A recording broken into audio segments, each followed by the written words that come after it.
به نام خالق هستی، کائنات هوای شما را دارد. فصل سوم.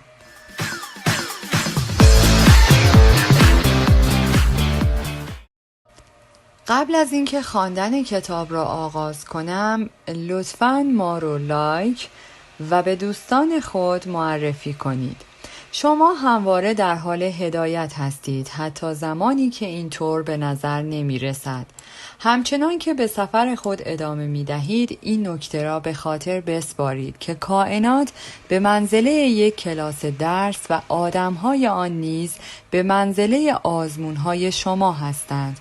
هر داستانی که روی پرده زندگی خود مشاهده می کنید، به یکی از این دو انتخاب ختم می شود: آموختن از راه عشق یا آموختن از راه ترس.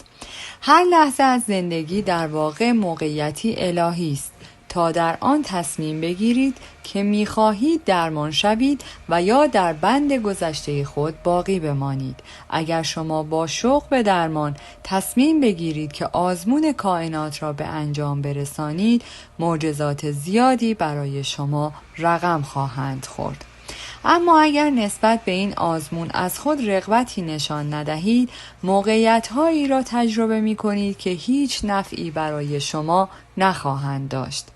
دوستم لنس مصداق بارزی برای درک این موضوع است. لنس در دوران بلوغ این ذهنیت را برای خودش ایجاد کرده بود که خیلی باهوش نیست، اما همواره در طول زندگیش سعی داشت با پناه بردن به الکل، روابط متعدد، کار و سایر رفتارهای اعتیادآور این ذهنیت را سرکوب کند. اما این کارها هیچ فایده‌ای نداشت و او را به جایی نرساند. در اوایل 30 سالگی متوجه شد که همواره از مواجهه با این ذهنیت فرار می کرده است. پس تصمیم گرفت تا نسبت به مشکل خود هوشیار شده و مسیر بهبودی را پیش بگیرد. من با لنس در اوایل دوره درمانش آشنا شدم و پس از آن دوستی ما شکل گرفت. خود من در آن زمان 10 سالی می شد که به آگاهی لازم برای حل مشکلاتم رسیده بودم و به خوبی از اهمیت نقش ترس در ابتدای دوره درمانی خبر داشتم. بنابراین می توانستم با مشاهده تجارب زندگی لنس او را برای یاد گرفتن درس‌های کائنات از طریق مشکلش یاری کنم. پس از گذشت 2 سال از دوره درمان، لنس با زنی فوق‌العاده آشنا شد. زنی که به معنای واقعی بی‌نظیر بود. او با لنس به خوبی رفتار می‌کرد و به عقایدش احترام می‌گذاشت. اما نکته جالبی که در مورد این وجود داشت و لنس در ابتدا به آن توجه نکرده بود، این بود که او با شوخ طبعی خود مدام ضعف‌های لنس را به رویش می‌آورد. او گاهی اوقات به شوخی می‌گفت که لنس همیشه از دنیا عقب است و هیچ وقت از آخرین اخبار روز دنیا خبر ندارد و یا اینکه لنس حتی از روی یک دستور پخت ساده هم نمیتواند آشپزی کند. آنچه در نگاه اول صرفاً یک شوخی ساده به نظر می رسید و هیچ هدفی جز شوخی و مزاح نداشت، به مرور موجب ناراحتی و رنجش خاطر لنس شد. اگرچه نامزد لنس صرفاً می خواست با او شوخی کند، اما همین شوخی های او باعث شد تا ترس کهنه لنس دوباره در وجودش جان بگیرد. در حقیقت لنس ترس قدیمی خود را به تجربه جدید زندگیش منتقل کرد و برای درک این تجربه جدید از میان دو مسیر عشق و ترس، مسیر ترس را انتخاب نمود. او در حالی که از این موضوع بسیار ناراحت و رنجیده بود، برای مشاوره پیش من آمد. او گفت میخوام رابطمو باهاش به هم بزنم. من در حد اون نیستم. او لیاقتش یه آدم بهتر و باهوشتر از منه. من در پاسخ به او گفتم تند نرو مرد، این چه حرفیه میزنی؟ تو داری یکی از بهترین تجربه های زندگی تو قربانی یک ترس قدیمی میکنی. بعد از چند دقیقه او به خوبی نیست. خب من اینجا هستم تا به این باورهای غلط خاتمه بدم. شما به هیچ وجه قربانی نیستید و می توانید شاد و رها باشید. اگر آماده اید که سفر خود را به سمت آزادی و رهایی آغاز کنید، پس زمان آن رسیده که برای انجام آزمون‌های کائنات نیز آماده شوید. درسی از کائنات. کائنات به منزله کلاس درس شما و آدم‌ها به منزله آزمونتان هستند. گام‌های زیر گام‌هایی هستند که برای لنس توضیح دادم. آنها را دنبال کنید تا برای رویارویی با آزمون خود آماده شوید. گام اول، آزمون خود را بشناسید و آن را با نام خودش صدا بزنید. قدم اول این است که بپذیرید موقعیت دشواری که همکنون در آن قرار دارید آزمون الهی یا همان امتحان شماست. به عبارت دیگر اول سعی کنید اشتباه خود را پذیرفته و آن را با نام اصلیش صدا بزنید، یعنی همان ترس. بعد قبول کنید که کائنات ترس را به عنوان یک آزمون الهی برای رشد و درمان شما فرستاده است. نگاهی عمیق و صادقانه به شرایطی که موجب رنجشتان شده است بیندازید. سپس تمامی افراد یا موقعیت‌هایی را که باورهای وابسته به ترس شما را تحریک می‌کند شناسایی کنید. از خودتان به خاطر پذیرش این شرایط و فرار نکردن از آن قدردانی کنید. افتخار کنید که می توانید این مشکل را به چشم یک آزمون الهی ببینید. باور کنید که اگر برای پذیرش آزمون خود آماده نبودید، هرگز لای این کتاب را هم باز نمی کردید.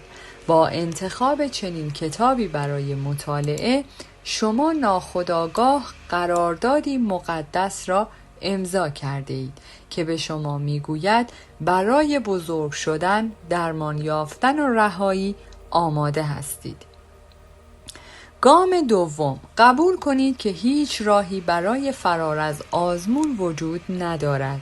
گام دوم درباره این است که نمی توانید از پذیرش آزمون خود فرار کنید. تنها می توانید آن را به تعویق بیندازید. اگر امروز از پذیرش آن امتناع کنید، فردا باز هم خودش را در روابط و تجربه های جدیدتان نشان خواهد داد و اگر برای حل آن اقدام نکنید، دائم در زندگیتان پدیدار خواهد شد. شما در چنین شرایطی دو راه پیش رو دارید. راه اول پیروی از ترس است. همه چیز را رها کرده و فرار کنید. ممکن است تصور کنید این بهترین راه است، اما باور کنید اینطور نیست. فرار از ترس مثل حرکت در مسیری دوار است. شاید حرکت کنید، اما ناگزیر به جایگاه اولیه خود باز می گردید و این مدام ادامه پیدا می کند تا اینکه شما در نهایت ترس خود را قبول کنید. پس به جای پیروی از ترس پیشنهاد می کنم که آزمون خود را بپذیرید.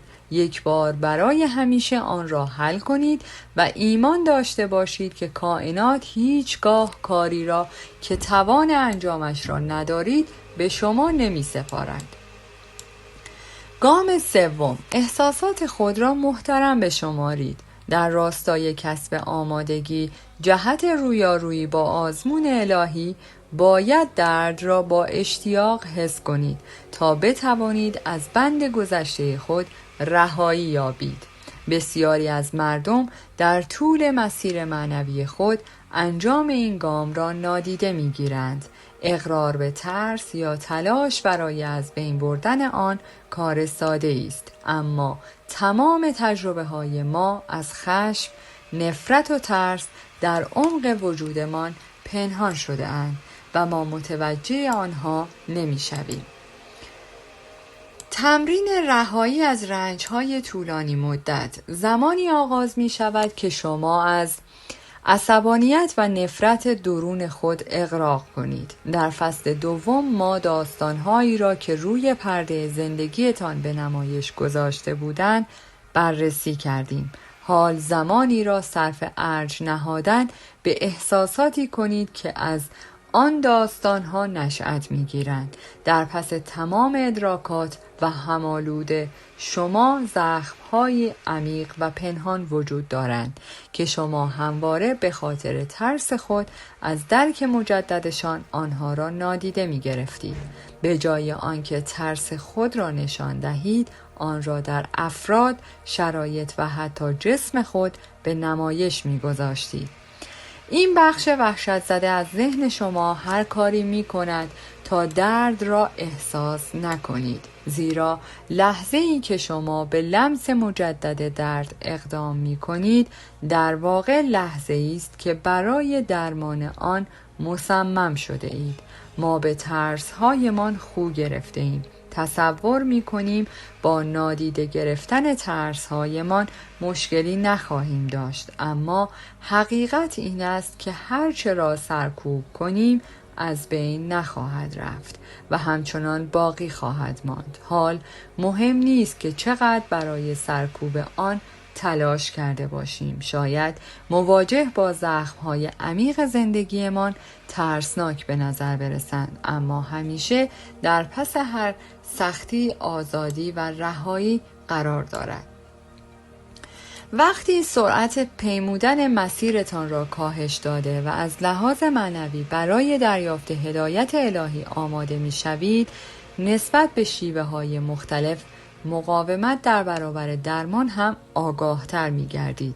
می‌فهمید که چگونه الگوهای غلط شما مانع از بروز احساساتتان می‌شدند و یا اینکه چگونه انرژی زیاد شما سرعت پیمودن مسیر زندگیتان را افزایش داده بود، به طوری که قادر نبودید چیزی را احساس کنید.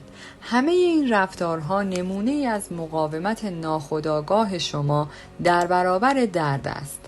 درمان واقعی زمانی اتفاق می‌افتد که شما به خود فرصت درک احساساتتان را بدهید. به جای خاتمه دادن به رابطه، ترک شغل و یا فرار از آزمون الهی، با لمس و بروز دردها و خشم‌های خود برای رویارویی با آنها آماده شوید. هنگامی که متوجه شدید آزمون الهی موجب ناراحتیتان شده است، با درد خود روبرو شوید. هنگامی که درد خود رو روبرو می شوید، در واقع به آن اجازه می دهید که از شما عبور کرده و قدرتش را به طور کامل از وجودتان خارج کند. به جای نقش بازی کردن یا صرف انرژی برای فرار از ترس، آن را احساس کنید و وقتی این کار را انجام دهید می توانید آزمون خود را در آغوش گرفته و برای همیشه الگوهای غلط خود را اصلاح کنید. نکته بسیار مهم این است که با پیشروی شما به عمق این کار ممکن است احساسات یا خاطرات آشفته‌ای برای شما زنده شوند. خاطرات تلخ یا هیجانات شما اغلب زمانی بروز پیدا می کند که احساساتتان شدت یابد. نسبت به این مسئله آگاه باشید و هرگاه احساس کردید که این احساسات شما موجب رنجش شما می شوند، برای دریافت خدمات درمانی سریعاً اقدام کنید. اگر فکر می کنید که آماده ارج نهادن به احساسات خود هستید، کار خود را با این مدیتیشن ساده آغاز کنید. فایل صوتی مدیتیشن در سایت gabybrainstein.com/universe قرار دارد. همچنین لینک منبع شامل فهرستی از پزشکان، مربیان و گروه‌های پشتیبانی است که در صورت نیاز شما به درمان کمکتان خواهند کرد. در مکانی امن، آرام و بی سر و صدا بنشینید. نفس بکشید و محل درد، خشم، نفرت و ترس را در بدن خود مشخص کنید. سپس دست خود را روی همان نقطه گذاشته و توجه و انرژی خود را در عرض چند دقیقه احساسات خود را لمس کرده و از بند خشم و درد و عصبانیت پنهان خود رهایی یابید. گام 4، درخواست رحم و شفقت کنید. هنگامی که درک احساسات خود را آغاز می کنید، احتمالاً آرامش وجودتان را فرا می گیرد. این آرامش موجب رهایی شما از بند ترس می شود. گام بعدی تقاضای رحم و شفقت است. درمان زخم‌های کهنه شما از طریق ارج نهادن به خودتان به خاطر تحمل سختی‌ها، اقرار به تجربه‌های تلخ زندگی و عشق ورزی به خود برای رسیدن به آرامش صورت می‌گیرد. رحم و شفقت در واقع پادزهری هستند برای خشم، نفرت و ترس. به شما این اجازه را می‌دهند تا همه چیز را رها کرده و درمان خود را آغاز کنید. روند رحم و شفقت از طریق گفتگوی شما با خودتان آغاز می شود. فکر کنید چگونه با کودک معصومی که به تازگی از یک بحران خارج شده صحبت می کنید. به کلمات محبت آمیزی که به او می گفتید و انرژی مثبتی که به او می دادید فکر کنید. بعد همین میزان از عشق را به خودتان هم منتقل کنید. چند لحظه وقت بگذارید و شیوه های مختلف گفتگوی محبت آمیز با خودتان را روی کاغذ بنویسید.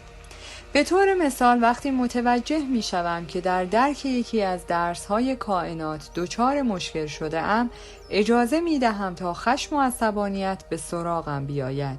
بعد پی میبرم که بروز این احساس صرفاً به خاطر نامهربانی من با خودم بوده است. علت وجود ترس در من باور به این مسئله بوده که من به قدر کافی خوب نیستم. به محض اطلاع از این موضوع یک بار دیگر خودم را با مهربانی به سمت عشق ورزیدن به خود راهنمایی می کنم و من این گونه با خودم حرف می زنم: گبی، باز هم به همان باور فکری قدیمیت برگشتی. این اتفاقی که افتاده خیلی دردناکه، اما با وجود این من به احساسات تو احترام میگذارم. میدانم پشت سر گذاشتن این اتفاقها چقدر برای تو سخت است، اما نسبت به جایگاهی که الان در آن قرار داری احساس شفقت می کنم. هیچ اشکالی ندارد اگر احساسات بدی به تو دست داد. دوستت دارم. این کلمات قادرند تا بار دیگر مرا به آرامش برسانند و این کار به نوعی تمرین آرامش دادن، عشق ورزیدن و محبت کردن به خویشتن است. درسی از کائنات: درمان زمانی اتفاق می افتد که شما با عشق ورزیدن به خودتان از همنشینی مجدد نور ایمان با تاریکی گذشته جلوگیری کنید. وقتی شما عقل سلیم را به انجام تمرین عشق ورزی وادار کنید، در واقع آماده شده اید تا از کائنات کمک بخواهید. گام پنجم: به کائنات ایمان بیاورید. گام پنجم بدین منظور طراحی شده است که به شما بیاموزد برای دریافت حمایت و راهنمایی تنها به کائنات تکیه کنید. به خاطر داشته باشید که کائنات هرگز چیزی را که در حد توانتان نباشد به شما تحمیل نمی کند. آزمون الهی شما هر چقدر هم که سخت و دشوار به نظر برسد اهمیتی ندارد. با یادآوری این نکته که کائنات چیزی جز منفعت برای شما نمی‌خواهد، خودتان را آرام کنید. با پذیرفتن کائنات به عنوان حامی اصلی خود، دیگر برای حل مشکلات صرفاً به نیروی خود اتکا نمی کنید. مشکلی نیست. موضوع ایمان به کائنات برای شما تازگی دارد. هر فصل این کتاب به شما کمک خواهد کرد که ایمان خود به کائنات را بیشتر کرده و رابطه تان با آن را قوی تر کنید. پس از همین امروز با خواندن این دعای جدید برای تقویت رابطه خود با کائنات از آن کمک بخواهید. کائنات، از تو سپاسگزارم که این آزمون را برای رشد و بهبود معنوی من فرستادی. من آماده و مشتاقم که این آزمون را به انجام برسانم. من با آغوش باز از حمایت و پشتیبانی تو استقبال می کنم. پس به من نشان بده کجا بروم، چه کار بکنم و چه بگویم. من ایمان دارم که تو مرا هدایت می‌کنی. گام ششم، مسئولیت کارهای خود را بپذیرید. وقتی شما آزمون خود را بپذیرید و آن را برای درمان به کائنات واگذار کنید، بلافاصله احساس سبکی خواهید کرد. شما به محض اطلاع از شروع درمان الگوهای قدیمیتان احساس رهایی و آزادی می کنید. هرچه در برابر کائنات تسلیم تر باشید، بیشتر به آن ایمان می آورید. اما تکلیف بازیگرانی که در فیلم ترسناک شما ایفای نقش می کند چه می شود؟ مثلا در ماجرای لنس، او نامزدش را در تاریکی و بیخبری قرار داده بود و نامزدش از علت ناراحتی لنس خبر نداشت. به محض اینکه لنس آماده پذیرش آزمون خود شد، من به او توصیه کردم که رابطه بین خود و نامزدش را بهبود ببخشد. او نیز این کار را با اقرار به ترس خود و بیان آن به نامزدش انجام داد. او به نامزدش اقرار کرد که ترسی قدیمی در زندگیش داشته، اما اکنون آماده شده تا برای درمانش با آن مواجه شود. او به نامزدش گفت که شوخی‌های او باعث تحریک مجدد این ترس می شده است و به خاطر رفتارهای ناشایستی که به خاطر ترسش از خود نشان داده بود عذرخواهی کرد. بلافاصله پس از بیان این مسئله آنها بار دیگر به هم نزدیک شدند. ما اغلب از اینکه نقطه ضعف نشان دهیم و آسیب پذیر به نظر برسیم واهمه داریم، در صورتی که آسیب پذیری بسیار قدرتمند است. هنگامی که تصمیم میگیرید مسئولیت اشتباهات خود را بپذیرید و آنها را جبران کنید، از آسیب دیدن نهراسید و این را هم بدانید که هیچ چیز جذابتر از اصالت وجودی خودتان نیست. گام هفتم، از درمان استقبال کنید. گام آخر این است که اجازه دهید درمان روند طبیعی خودش را طی کند. تنها کاری که شما باید انجام بدهید نشان دادن شوق است. برای پذیرش آزمون خود کسب آمادگی و دعا برای رفع آن از خود اشتیاق نشان بدهید. همانطور که درس‌های این کتاب را فرا می‌گیرید، ایمانتان هم به کائنات بیشتر می‌شود و فرصت‌های تازه‌تری برای رها شدن در اختیارتان قرار می‌گیرد. تنها یک گام به عقب بردارید و اجازه دهید تا کائنات خود راه را به شما نشان دهند. آنگاه از معجزه‌هایی که رخ می‌دهند شگفت زده خواهید شد. کاری را که شما قادر به انجامش نیستید، کائنات برای شما انجام خواهد داد. بزرگترین گشایش هایی که در زندگی من ایجاد شده اند توسط کائنات صورت گرفته، نه من. زیبایی مسیر معنوی هم به همین است.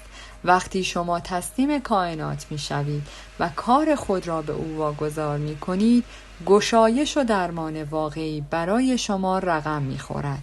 در هر لحظه کائنات دست به دست هم می دهند تا شما را به اندیشه درست و نیروی عشق برسانند. انتخاب با شماست که به عشق متکی باشید یا به ترس. کل این کتاب تمرینی است برای تکیه بر عشق تا در نهایت این کار برای شما به امری خودکار تبدیل شود. همین حالا با پذیرش آزمون خود و پیروی از این گام ها کار خود را آغاز کنید. پاداش پیروی از گام ها این است که دیگر در شرایط دشوار زندگی احساس عجز و درماندگی نمی کنید و از اینکه همواره نقش قربانی ها را بازی کنید دست می کشید. مسیر معنویتان قدرتی به شما می دهد که هرگز تجربه نکرده اید. قدرت نهفته در تسلیم و واگذاری. شما اکنون تسلیم شدن در برابر کائنات برای شما ترسناک به نظر بیاید، اما طبیعی است. من انتظار چنین حسی را دارم. خیلی سخت نگیرید. کار خود را با تسلیم شدن در برابر شوقتان برای انجام آزمون الهی آغاز کنید، چون اینجا بهترین نقطه برای شروع است. وقتی لنس برای پذیرش آزمون خود آماده شد، به نقطه ضعف خود اقرار کرد و همه چیز را صادقانه به نامزدش گفت. او با پیروی از آن گام‌ها توانست خودش را از بند ترس‌های خود در گذشته رها کند و ذهنیت‌های غلطش را تغییر دهد. اگرچه رابطه آنها مدتی بعد تمام شد و آن دو با توافق از یکدیگر جدا شدند، اما لنس پس از رابطه دیگر افسرده و مایوس نبود، چرا که او به این باور رسیده بود که حضور آن زن در زندگیش حتما دلیلی داشته و بی دلیل نبوده است. آن زن درست در زمانی که لنس برای پذیرش آزمون زندگیش آماده شده بود، سر راهش قرار گرفت و زندگیش را تغییر داد. اگرچه آنها از یکدیگر جدا شدند، اما رابطه ای معجزه آسا و بی‌نظیر داشتند. معجزه رابطه آنها یک زندگی مشترک طولانی مدت نبود، بلکه معجزه اصلی آمادگی لنس برای پذیرش آزمون زندگی و تغییر ذهنیتش نسبت به دنیا و خودش بود. شما هم می توانید به آرامش برسید. با اعلام آمادگی خود برای پذیرش آزمون زندگی، روابط خود با اطرافیان را عمیق‌تر می کنید که باعث می شود اعتمادتان نسبت به آنها بیشتر شود. این گونه یاد می گیرید که آسیب پذیر بودن یا نقطه ضعف داشتن بد نیست. دیگر لازم نیست درد گذشته خود را پنهان کنید، چرا که آن درد دیگر هیچ تأثیری روی زندگیتان نخواهد گذاشت. درسی از کائنات: با پذیرش آزمون الهی در زمان حال خود را از بند گذشته رها کنید. مواجهه با ترس‌ها و آمادگی برای انجام آزمون الهی ممکن است ترسناک به نظر برسد. احتمالاً ترس همواره با صدای بلندی در سرتاسر زندگیتان طنین انداز بوده است. اغلب یاد گرفته اید که برای فرار از مشکلتان به ترس تکیه کنید. ترستان هم موجب شده ارتباط شما با دیگران و منبع عشق قطع شود.